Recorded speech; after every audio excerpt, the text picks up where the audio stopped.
Hi viewers, this is the avatar of Annapoli Dental Center, and today I will be showing you different patients asking them this simple question. What's the best option they would pick to treat a cavity? Okay, your turn. What's your preferred treatment for a cavity? Inlays and onlays are real, especially when the damage isn't too deep. Nice. Precision solutions. What's the best option you would pick to treat a cavity? Fluoride treatment. Catch it early before it gets worse. All right, what's your top pick for treating a cavity? Definitely root canal therapy. It saves the tooth.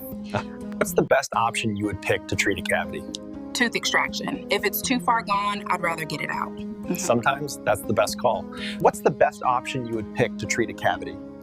I'd pick dental fillings, restorations.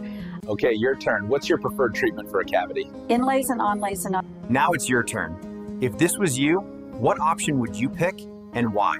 Tell me in the comments and I might feature your answer in our next video. Thanks for watching, and don't forget to subscribe to this channel for more real talk from Annapoli Dental Center.